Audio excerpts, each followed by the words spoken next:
Now, why is it that we still have Asperger's syndrome and autism still representative in the human race? Wouldn't that have been, you would think that those guys would have been weeded out of the gene pool. Well, are we just more aware of them now? I don't know. I do know this, though. I do know that societal conditions, certainly environmental conditions, will either predispose that sort of personality to either to flourish or to be completely, extinguished. So it kind of just depends on what the challenges are of that particular environment. So is there some way to improve? Well, what's improve? Elon Musk is very public about the fact that he has Asperger's syndrome. Do you mean improve like that? I would argue that probably a guy like Jeff Bezos and maybe some of these other guys are these smart motherfuckers who are like, in charge of like multi-million-dollar corporations. They are probably on the spectrum too. They improve that way or improve like, how do I get laid? This is the prevalence. Autism prevalence, it has increased 178% since 2000. Okay. Look at 1970. By the way, it kind of coincides with my report on 1971. So that's the surveillance year. So you've got 1995, 1 in 1,000, 1999, 1 in 500. So you're looking at a 4-year span between those two. And then you've got, wait, can I do it? Oh, I can. All right. Then you've got, wait a minute. So you got right from here, just from here to here, you're looking at that's halved in 4. Now, are we more aware of it? Or is there a sudden increase? Now, people will say, oh, it's the vaccine, blah, blah, blah. I think it's probably something else. But now it's 1 in 150, right? Why did it stay static from 2000 to 2002? And what happened in 2002 that led to this in 2 years? And what happened here? Where do you see these jumps? Now, right now, this is as of 2016. I don't even know what the stats are for this right now. There's probably updated stats for this. But what is like as of 2016? Oh, sorry, reported in 2020. Oh, this was so it was reported in 2020 because I think I was in the stats or from the census. Or is it? No, CDC.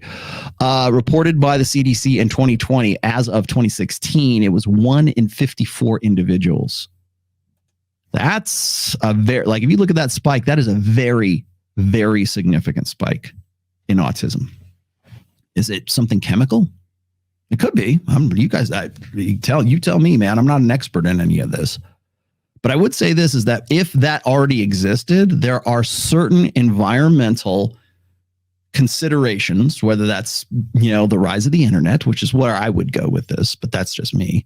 I'm making a correlation here because what happened during those years? Well, we got social media. What's happening in the quote unquote incelosphere? Does the incelosphere have anything to do with that?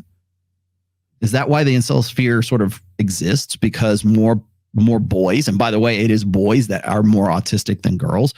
Is that correlative? Now, here's where I'm going to piss you guys off.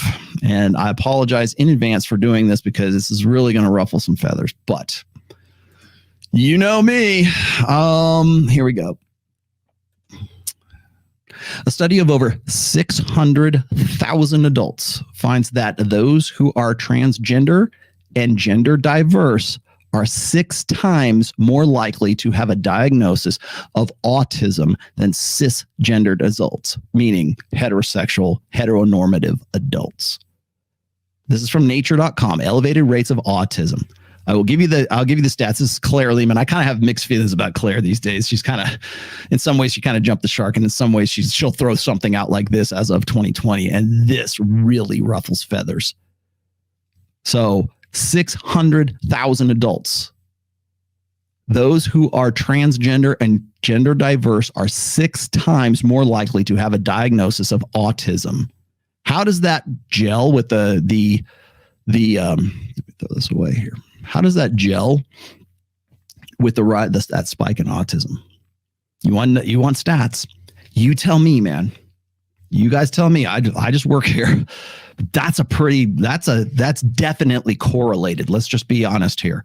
What is it about this quote unquote need to have our pronouns reaffirmed, our language reaffirmed, our 72 different genders that are based on, social constructionism reaffirmed? Does that have anything to do with it? Because those are hard numbers. That's the data. That's the research. That's the set. How do we read that? How do we interpret that? Does it crush your ego investments in your own identity? Probably. Probably hard, right? So when we're looking at his Asperger's, he just says, no. Maybe he just wants to be a chick. Who knows? We've got the data sets that really kind of screw things up for us right there. Who else is giving you this data? Who else goes and looks this shit up? I would like to know, because I ain't getting the call from Lex Friedman. Destiny is, but not